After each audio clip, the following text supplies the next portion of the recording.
You're listening to the Hawke Media Podcast, a podcast dedicated to helping entrepreneurs and executives crush the digital marketing game. Whether you're looking for techniques and strategies or tools and resources, you've come to the right place. Let's get into the show. All right, you're listening to HawkeTalk. I'm here today with Michael Houlihan. How are you? I'm great. Great to be with you, Erik. Great to have you. So, always like to start. Did you taking it all the way back to childhood? Did you come out of the womb and immediately were like a master somm, knew everything about wine, and were hosting dinner parties? Like, take me way back to the 3 or 4-year-old Michael. Well, I guess the 3-year-old Michael. Let me think. I think that was the sandbox Michael. I had to have the biggest castle in the sandbox. So you were competitive from the start. Yeah, well, it was fun. Building things. I like to build things, that's for sure. So yeah, in those days you didn't buy toys. Your parents didn't buy toys for you. You built your own toys. So, I built my own box racer, right? And I got all these parts together and I built a bicycle. Nice. I had a job as a paper boy. I'd ride around and throw the newspapers up on people's porch. If I was lucky, they would land there. And where did you grow up? No, but early and often I realized that I was going to have to be self-employed, just because I really respected the freedom that I had to not have to ask my parents for allowance money or this or that. So I wound up getting job after job. I started off working for a big supermarket as a courtesy clerk. And that's where you grab bags of people's groceries and you walk them out to the car for them. Yeah. You put them in the car, right? And then I graduated and I got to be a mop guy. I got to mop the store, you see. And then I finally got to stock the food. And then I got to be a checker. Yeah. And so I had that job off and on all the way into college. But it was interesting because. And where were you from? Oh, I was born in San Francisco and raised in the Bay Area. Okay, got it. So you've always been up there. Nice. Yeah, I'm an urban refugee these days. I live in the country, but I'm here with a vengeance, Yeah, no, that's fun. All right, so you were saying you always. So when did you start working in that market? Funny enough, that was my high school job as well. Went from mopping to stocking to cashier. I think I started when I was 12, 13 years old, and because I had that connection, I was able to maintain that, and it helped me get through school. I had all kinds of jobs, in college. I had to put myself through school. Mm-hmm. I was raised as a Catholic. I went to Catholic school, Catholic grammar school, Catholic high school. Mm-hmm. And I wanted to go to Catholic college. And so my dad says, well, what are you going to do about school, after high school? And I said, well, I think I'm going to go to one of those Jesuit schools, where you graduate and you make that $300,000 a year board member job. Yeah. He goes, but you don't have that Jevy money right now. And that's when I knew I was going to UC Berkeley. Terrible school from what I hear. It was awful, wasn't it? Well, that's great. Okay. And so what kind of job, and I'm curious, so were your parents entrepreneurial or were they, what did they do? My dad was into politics and public administration. My mother was into large organizations and helping to run large organizations. So, and the thing is, there's a lot to this, a lot of this has to do with environmental influence, but there was never any question in my mind that I was going to go into business because I saw my parents as successful people. I grew up in a neighborhood where the other kids' parents were successful. They all had businesses. And so the expectation was, you are going to do this. It wasn't like you're not. And so it was a lot harder than I thought, of course, just beating the books and getting through school was a big deal. Yep. But yeah, I kind of had it beat into my head that that's what I was going to do. And I went to work for the federal government, kind of following in my dad's footsteps. And and I worked in urban renewal, helping cities rebuild themselves. And one of the problems they had was, how are we going to move these businesses that are in the center of town? They've been there for 20 years. We're going to move them out of there and rebuild the whole center of town. Yeah. And there might not be room for them. And if we move them and they go out of business, they're going to sue us and they're going to win. So they got these young whippersnappers out of college like me to go in there and basically categorize their business and memorialize it. In other words, write what we now call a franchise for the business. Here's how you unlock the door in the morning. Here's how you lock it at night. Here's how you make a bank deposit. Here's how you hire people. Here's how you greet people. Okay, so in the process of doing that with business after business and helping them successfully relocate, I learned a lot about the nuts and bolts of business, and I became a business consultant. I left my federal government job, much to the chagrin of my grandmother. You know, how could you leave that fine civil service job, Michael, with all that security, you know? And I could do it easily because I was waiting for my boss to die just to get a raise, you know? Yeah. So, and I got out on my own, and I was working with a lot of people that I'd known from the federal government days, and I was helping them in private industry. And so then I said, well, you know, I can do this anywhere. I don't have to do this in the Bay Area. I've always wanted to live in the country, so I'm going to move to the wine country. And I didn't move there because I love the wine. I love the river. I love the oceans. I love, you know, the fact that it wasn't developed because I grew up in the city, you see. Yeah. So for me, it was like freedom. And here, now I had a way of making enough money to live there. So I went up there, and of course I got sucked into the wine vortex because that's where the money was for consulting. Got it. And where did you move originally? So I originally moved to Santa Rosa. And then from Santa Rosa, I moved out closer to the ocean in the Russian River Valley. And I wound up working for like 4 or 5 different wineries. And I would help them with like subdividing their property or getting a new financing or trying to negotiate with the government, because I was the government. So I knew how to get things through those guys. And how old were you at that point? Oh gosh, I guess I was about, in my 20s, maybe like something like maybe late 20s.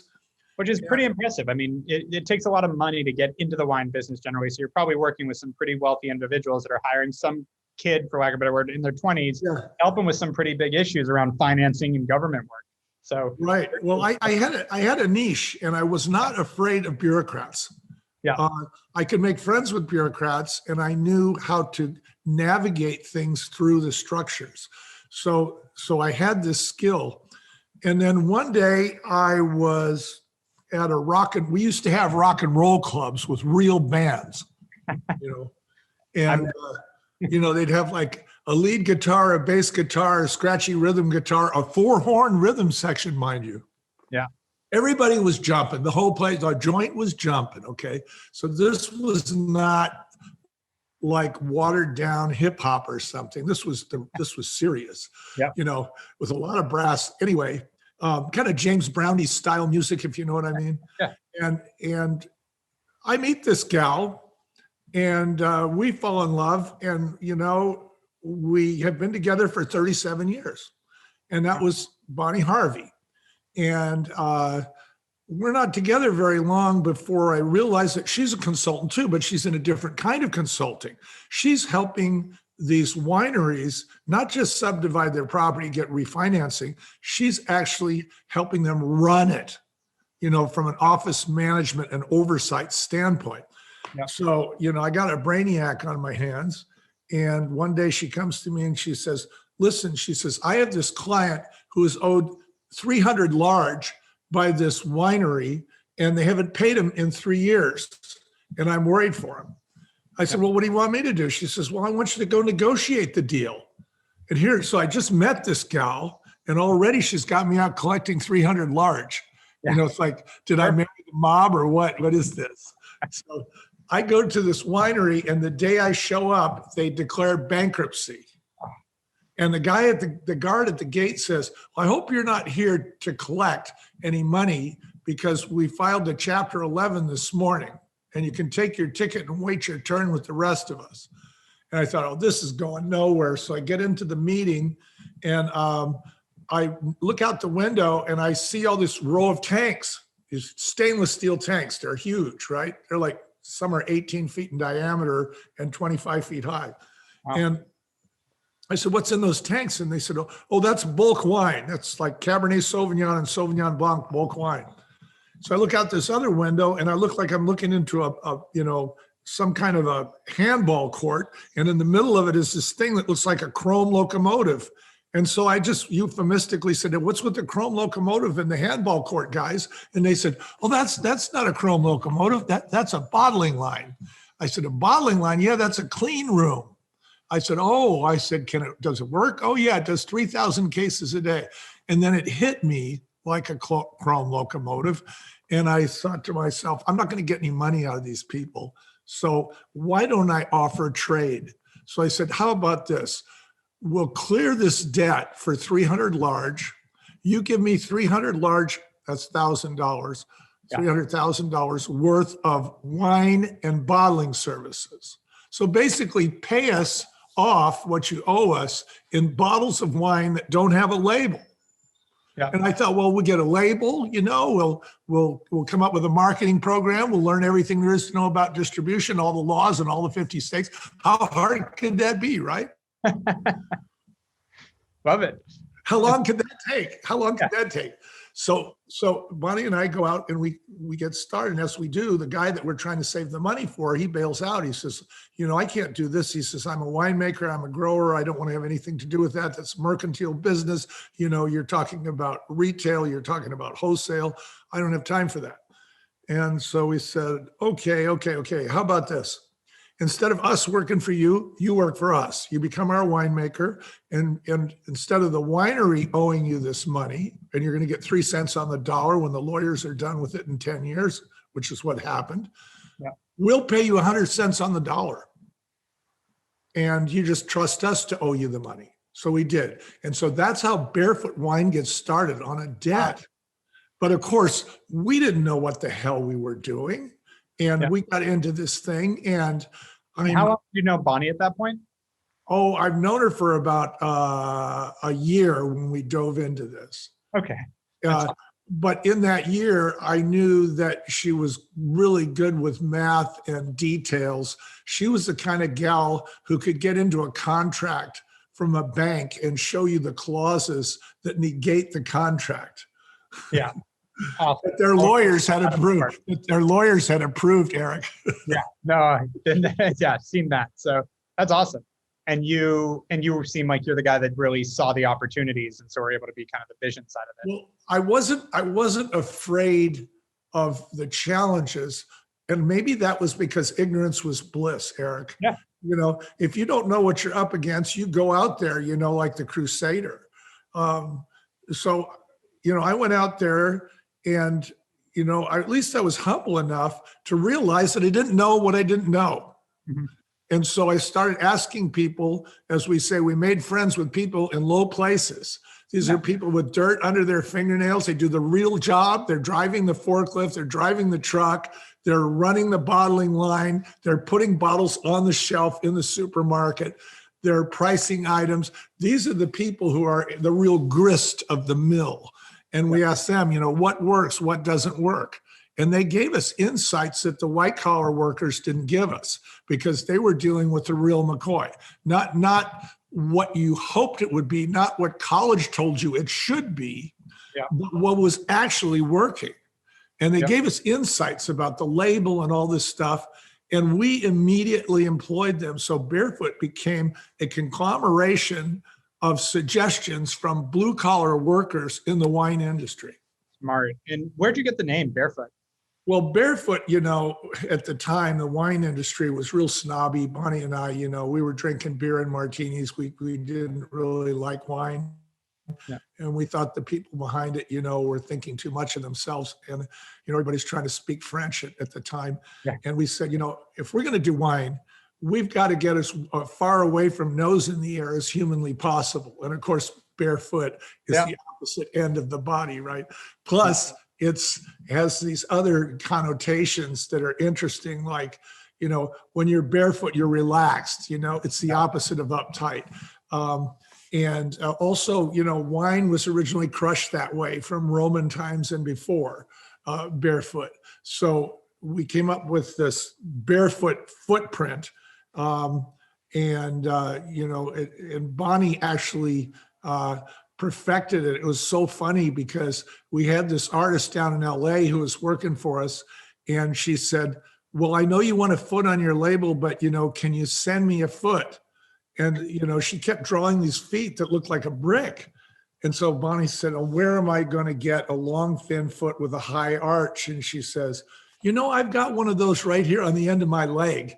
And so she sent me out for the biggest piece of art paper I could find, and a big inks, pad. And she put her foot on the ink pad, put her foot on the paper, and sent it off to LA and said, more like that. So the inspiration for the foot is her foot, which is awesome. That's how her foot gets on the label of the largest wine brand in the world. Yeah, exactly. How many bottles have you guys sold at this point? Well, I haven't, but E&J Gallo is up there like 26 million, I think. Yeah. It's like just crazy. Yeah. So it took us a while to build it, it's state by state. People say, I don't know how you can sell in Europe with all those laws. I said, well, I don't know how I can sell in America with all those laws. You see, because there's more laws between the states than there is in the countries in Europe. Correct. And so we actually started selling barefoot overseas. We sold some in China. We sold some in Japan.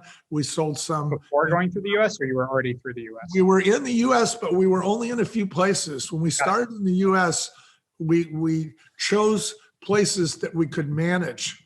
And today I'm a business consultant, and I work with people who have good ideas, and they are consumer products. That means you can hold it in your hand. It has a label on it. It gets scanned. It goes through the scanner. It's on a shelf in a real bricks and mortar store. And most people who get started in that business, they go too fast, they spread themselves too thin, and they sell more than they can service. Right. And the service that is required is like shocking. It's like, oh my God, you mean I have to do that?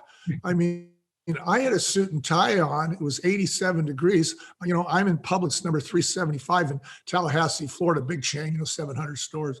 And I'm down there, and what am I doing? I have a price gun in my hand, like the insurance lady, and I'm pricing my own wine. Why? Because if the clerk didn't do it, it wouldn't scan. If it didn't scan, the buyer would say I wasn't selling in that store, and I'd be discontinued. Oh, wow. So I had to fly from California to Florida to solve that problem personally. Wow. And I get a call, in Minnesota, the guy says, oh yeah, Barefoot's not selling over here, and it's with the MGM store, they got about 280 stores or something. It's not selling. So I go over there, and you know why it's not selling? The potato chips are in front of it. That's why. You can't see it. It's covered with potato chips. Oh, so they would have shelved in front of it? Yes. So, I mean, if you're not there, this is the kind of stuff that goes on. Yeah. So like I said, you'd be surprised at what's required, when you really say, oh my God, we're going to do a product, we're going to sell it in all the stores in the United States. Hey, good luck, buddy. Yeah. You're going to need an army to just manage. If you're a new product and no one's ever heard of you, a lot of times the label doesn't speak for itself, and you got to support it with marketing. You got to support it with sales. A lot of times people do sampling, all those things. Well, you have to have an excellent product. It has to be a market disruptor. It has to have a really compelling label, but all that, you're going to die in a warehouse in Kansas if you can't get it through the distribution system. Yep. And, the distribution system, it's like, first, you got to sell your own guys. Then you got to sell the owners of the distributors in every city. And they're buying it for political reasons. They're taking Barefoot because it's already being sold at the major supermarket in their town, and they're going to get that business. You notice I didn't say anything about wine or money or quality. All right. Yep. So now you got to get through his sales manager, and all he cares about is making his numbers. And you say, don't worry, we got our own rep here. He's going to sell it. Even if your guys don't, you'll make the numbers. So now he's happy. Then you got to go to the reps, and they're coin operated. And you got to say, look, man, there's a spiff in it for you. It'll help you make your Porsche payment. Sell this. Okay. Nothing about wine, nothing about metals, nothing about quality or price. I could be selling hammers at this point, right? Then I got to make the sale from the distributor to the retailer for the distributor. So I go into the retailer and tell them why they got to buy it. And they want to know that it's being sold in other stores like theirs, and it's moving quickly so that they don't get stuck with a barking dog, right? Yep. You think I'm done? I'm not done. Now I have to sell their clerk. And the clerk, he's the guy who puts it on the shelf and talks to Mrs. McGillicuddy and makes a recommendation. Now, what if any of those links in that chain break? Yeah. Then your product does not show up. It doesn't show up. So now Mrs. McGillicuddy comes in and Barefoot's not there anymore. Yeah. See? Now, most people go into business, they go straight for McGillicuddy. Yeah. They don't even think about all those other steps that you've got to go through and all those other sales. And so many verticals are like that in business. It's glorified, it's simplified in the movies and what have you. But when you really get into it, you go, oh my God, this is a system. So how long did it take you to learn that system? Because I know there was a 3-tier, when you started, did they have that 3-tier rule where? Yeah, well, the 3-tier rule goes way back because wine is heavy and it also needs to be air conditioned. And anytime you have a product that's heavy, you wind up with having to move it with trucks and pallets and forklifts and putting it in warehouses. And when you do that, from that warehouse to the stores, you have to get there and back in one day. So that means that distributor's warehouse can only service an area of about 100 miles. Yeah. And then there's another distributor that does the next 100 miles or the next city. And if there's mountains in the way, you got a distributor on both sides. See? Yeah. So it gets very physical when it gets heavy. But how long did it take me? Well, first of all, I couldn't believe it. So I was in denial, what do they call it? The 7 steps of whatever it is. But by the time I got to acceptance, I think that's the last one where you take action. I had already argued for fatally all the commonly held misconceptions about American commerce that you naturally think is true. Like, I didn't see it on the shelf, so it doesn't exist. That's wrong. It exists. It just isn't here. Yeah, it's 5 stages of grief. Or how about this one? The store has a financial reason to sell it. They'll sell it. Yeah. No, they don't have a financial reason to sell it. Oh. So it turns out it's all about you. How hard do you want to work, buddy? Yep. And I would say that we spent probably 3/4 of our time in distribution management and only 1/4 of our time in winemaking. Good stat. And I think that's the case with every, as you said, CPG consumer company. Less about the product and more about the distribution than anything. You go into an Ace Hardware store and you see Stanley Tools. Yeah. That's a brand. So Stanley has its own reps. His reps are going into these stores, but the tools are being bought through a distributor. Yeah. So why is Stanley doing the job that the distributor should do? Yeah. It's like you go to the supermarket and you ask the person, can you tell me where the butter is? And she says, I don't know. I work for Coca-Cola. Yeah. Well, what the hell is she doing in the store? Yeah. See? So there's your little clue. There's your clue. It's kind of like a farmer's market, clean up your stall when you're done. Yeah. And so how quickly, when you got this deal done where you had it financed by the guy that was owed money and you took over this bankrupt bottler, how long did it take you to start making business happen? Like, how quickly did you actually start turning money? You had some business chops, so you knew what you were doing in some ways. But how long before you felt like this is actually going somewhere? In the first year, we sold 18,000 cases, which is huge. Mm-hmm. And what we did is, and I have a great audio book that I'm going to give a free chapter to your listeners to. Awesome. And they can listen to the first chapter. It's a half an hour long, but it covers what I'm going to say. So I go into this buyer for one of the largest supermarkets in California, and I give him my pitch, and he says, "I can't take this." He says, nobody's ever heard of anything called Barefoot. Are you going to spend $2 million on advertising? I said, no. I said, I don't have a budget like that. He says, well, I can't put it in, and no supermarket, no box store is going to carry it. And I said, well, what am I going to do? I bottle it all up for you. He says, I guess you got to sell every mama, pop, and every corner grocery store, and every bar and restaurant until Barefoot becomes a household name. And I said, that's going to take years. And he said, well, you better get started then. And so for the first 2 or 3 years, I was on the street selling to every mama, papa. And it was tough because they had the same problem. Nobody's ever heard of this. Why do I take a risk? But something interesting happened. I get a telephone call from this guy in Chinatown in San Francisco, and he says, I'm, part of the Chinatown, neighborhood association. We're trying to build a kids after school park. You're a big, rich, vintner from Sonoma County. Would you write us a check for 50 grand? And I almost laughed. I said, pal, I don't know if you got the right number or not. I said, but we don't have that kind of money. Now I thought about it, and I thought, I'll tell you what, though. I'll give you wine. We have a lot of wine and we can't sell it. I'll give you wine. You can use it for your fundraiser. You can auction it off. Maybe you can use the money to, buy some slides, some swings, a sandbox. He says, okay, he would have rather had the money. About a month later, we noticed that the sales in that neighborhood are going crazy. So we try that in another neighborhood and it works. And we tried another neighborhood and it works again. And we start calling it worthy cause marketing because we were supporting worthy causes that were in the neighborhoods that surrounded the stores where our products were for sale. Wow. And so that's what Barefoot used to market our product across the country. And what year was this? What year did you get started with Barefoot? Oh, we got started really in 85 through, say, 86 to 90. We didn't really know what we were doing until about 95. By 95, we really knew what we were doing, and we were working very closely with the chain stores coast to coast. We were in 28 foreign countries. We sold it in 05, and then we were hired by our acquirer to work for them and show them how we did it. And as they say, keep the Barefoot spirit alive because they're a big company. So in fact, we wrote a book. It's called The Barefoot Spirit. And it's about the entrepreneurial attitude.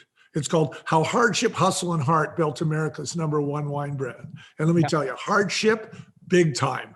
Hustle, don't fool around. You got to be really fast on your feet. And then heart. If you don't have a heart for your community, you're going to fail. You really got to address the community. You can't just address the product, with the features and benefits. Yep. So, and was it Gallo that bought you guys? Yes, E&J. Okay. Got it. Awesome. They did a marvelous job. They not only acquired it, but they kept it intact. So many large companies, when they acquire a brand, the first thing they do is they rebrand it, or it wasn't invented here, we're going to fix it, or they reposition it. And those brands they kind of tinkle, they go away. Yep. Agreed. And so Gallo was smart about it. They did an excellent job. Awesome. And that's, as you said, knowing a lot of entrepreneurs myself and a lot of people that have had exits, it's very rare that they speak positively about the acquirer on the entrepreneur side. So for you to be able to say that means a lot, I'm sure, to them too. And I got introduced to Stephanie Gallo recently, actually, who's a great woman. Oh, she's great. She's great. Yeah. The whole family is fantastic. Yeah, that's what I've heard. They're very heartfelt folks. And how long did you stay there? You sold in 2005. How long did you stay on board? I stayed on board for a little over a year. Okay. And, it was a challenge for me because I was an entrepreneur, and here I was working with this giant company, that had divisions and, squads and teams and, all these divisions of labor. So, things that we took for granted, in our company, somebody'd overhear you on the phone and then they know what was going on. Yeah. But in a big company, you got to write a memo about it, right? I was going to ask, how many people were you when you sold? How many people worked at Barefoot? We had 40 that worked directly for us, and we had about 400 on contract.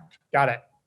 Okay, so it's still a pretty small organization though. We had another, yeah, but it was, the thing is that what we did at Barefoot is we ran the company based on the idea that you can outsource everything except for quality control, accounting, and sales.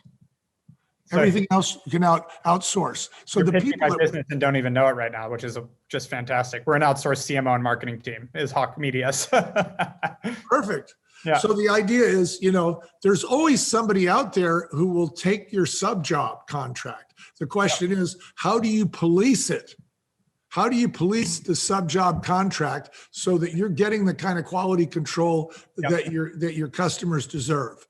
Now, if we had our own winery, our own bottling line, and our own vineyards, and we made a mistake, we would be under a tremendous amount of financial pressure to put that on the market, even though it was mediocre, just to get through with it.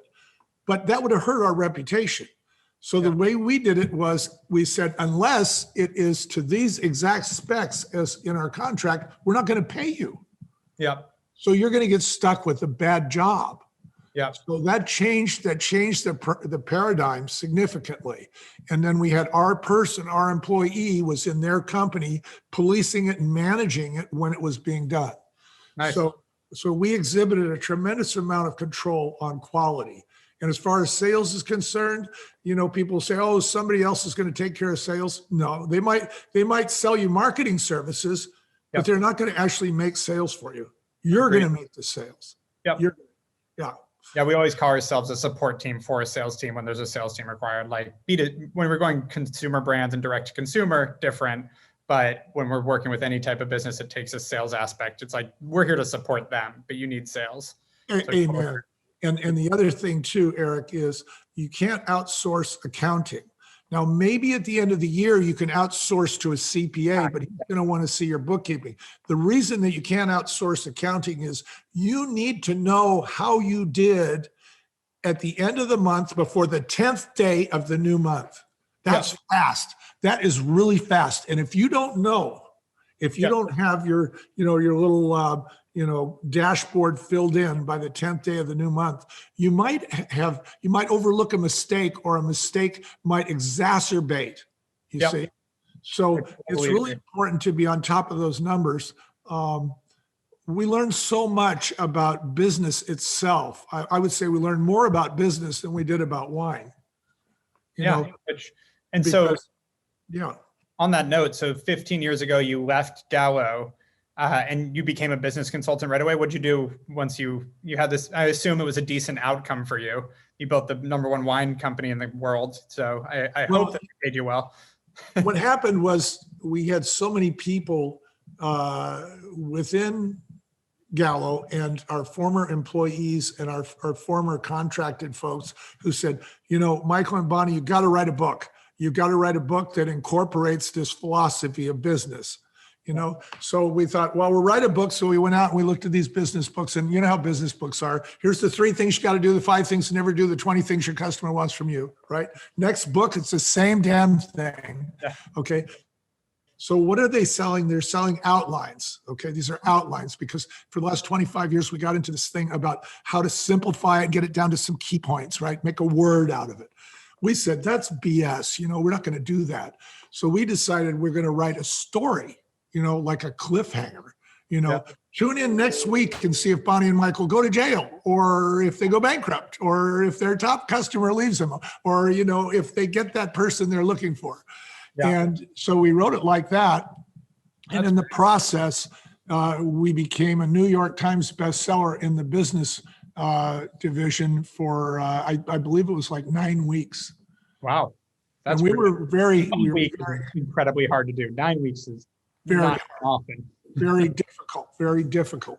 And so then after that happened, we went out on a speaking tour and we started speaking all over the world. We spoke to universities that taught entrepreneurship, over 60 of them, and they use our book, as required reading.